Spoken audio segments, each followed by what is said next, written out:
4.4 derajat kebebasan.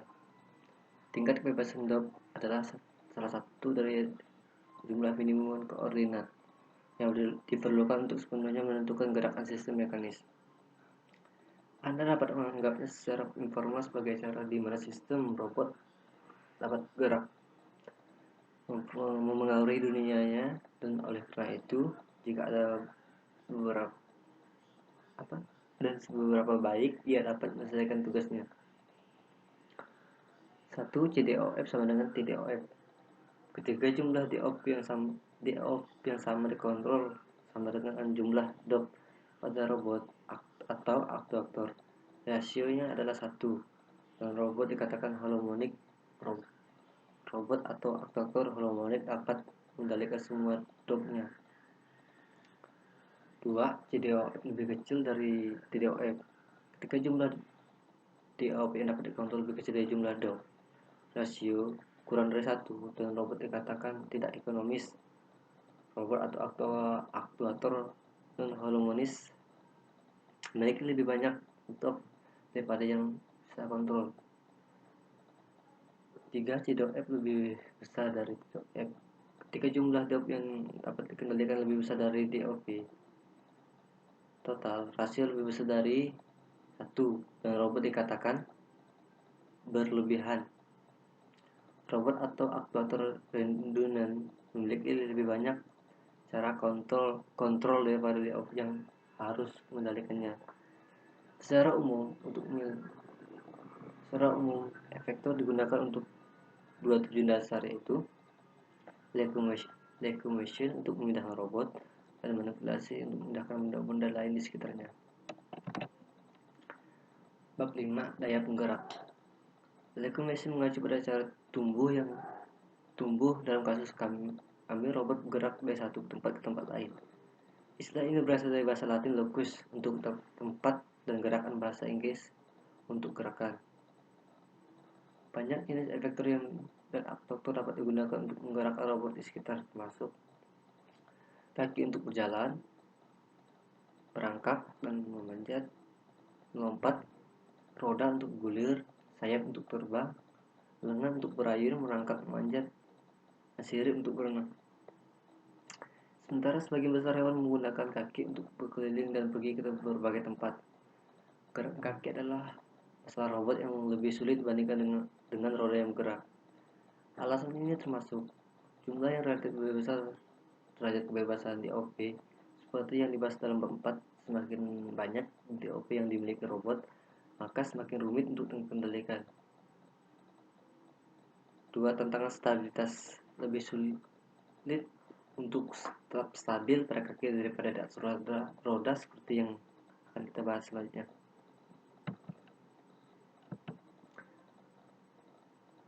Stabilitas. Kebanyakan robot harus stabil, artinya mereka tidak goyah, ramping, dan mudah jatuh. Untuk menyelesaikan pekerjaan mereka secara khusus, dan ada dua macam stabilitas, statis dan dinamis. Robot yang stabil secara statis tidak dapat berdiri tanpa jatuh. Ia bisa statis dan stabil. Ini adalah fitur yang tapi membutuhkan tubuh yang robot agar memiliki cukup kaki atau roda untuk menyediakan titik dukungan statis yang cukup untuk menjaga agar robot tetap stabil. 5.2. Moving and guides. Kiprah adalah salah satu bentuk gerak robot atau hewan berkaki, termasuk urutan di mana ia mengangkat dan menurunkan kakinya dan menempatkan kakinya di tanah. Pengukur robot yang diinginkan memiliki properties berikut: stabilitas, robot tidak jatuh; kecepatan, robot dapat bergerak dengan cepat; efisiensi energi, robot tidak menggunakan banyak energi untuk bergerak; robustness, gaya berjalan dapat pulih dari beberapa jenis kegagalan; kesederhanaan, mengontrol untuk menghasilkan gaya berjalan tidak berat. 5.3. Dan roda dan kemudi. Roda dengan roda biasanya dirancang untuk stabil secara statis yang menstimulasi kontrol, namun mereka tidak selalu harmonik yang berarti mereka tidak akan mengendalikan semua derajat kebebasan yang tersedia. DOP yang seperti yang kita bahas secara rinci di bab 4. Secara khusus, robot mobil yang paling sederhana memiliki 2 atau 4 roda dan dalam bentuk khusus mereka tidak hening. Desain yang populer dan efisiensi untuk robot beroda dan melibatkan 2 roda dan kastor pasif untuk keseimbangannya. Seperti yang ditunjukkan pada gambar 5.4. Memiliki banyak roda berarti ada banyak cara di mana itu roda dapat dikendalikan. Pada dasarnya, banyak roda dapat bergerak bersama atau mandiri. Kemampuannya untuk menggerakkan roda secara terpisah dan mandiri melalui penggunaan motor yang terpisah disebut sebagai drive differential. 5.4 Staying on the path and getting sure. Dalam menggerak robot, kita mungkin boleh dengan pertama mendapatkan robot ke lokasi tertentu, memiliki robot mengikuti jalur tertentu juga disebut lintasan. Bab 6 Grasping dan Stall Manipulation. Efektor adalah bagian dari manipulator yang mengaruhi dunia.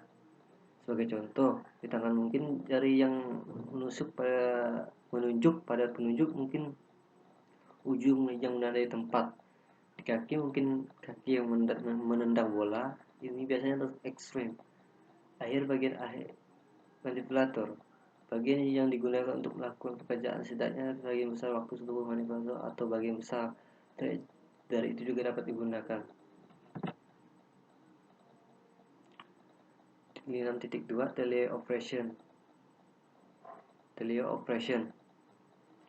Teleoperation terkait dengan remote control, tapi kedua istilah ini tidak digunakan dengan cara yang sama dalam robotika.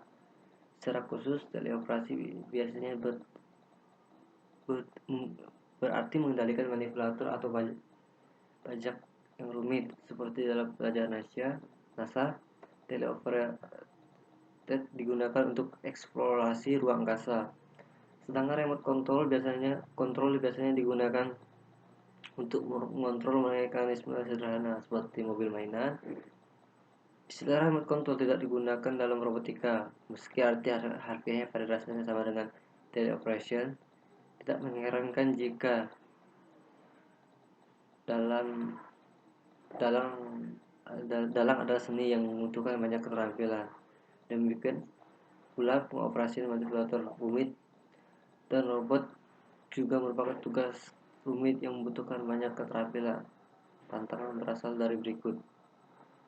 Yang pertama, kompleksitas manipulator. Semakin banyak derajat kebebasan DOP di sana berada di manipulator yang dikendalikan semakin sulit untuk dikendalikan.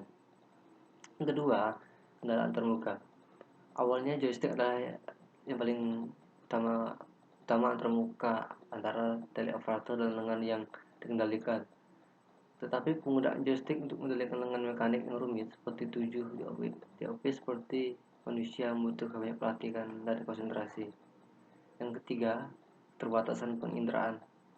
Sulit untuk mengendalikan lengan tanpa secara langsung melihat apa yang disentuhnya, kemana ia bergerak, serta merasakan seutuhnya sentuhannya dan perlawanan, dan seterusnya.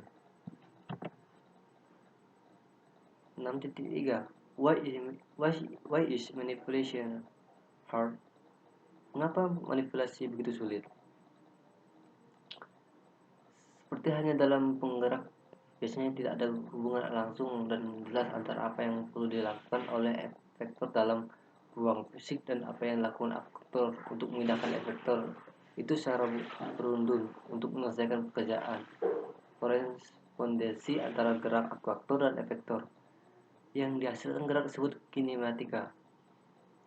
Kinematika terdiri dari aturan tentang struktur manipulator, menggambarkan apa yang melekat pada berbagai tautan yang dari manipulator dihubungkan oleh sambungan. Jenis sambungan yang paling umum adalah rotary, bola dan soket menyediakan gerakan rotasi di sekitar sumbu tetap, dan prismatik seperti piston menyediakan gerakan linear. Sekian dari presentasi saya, semoga dapat dilihat dengan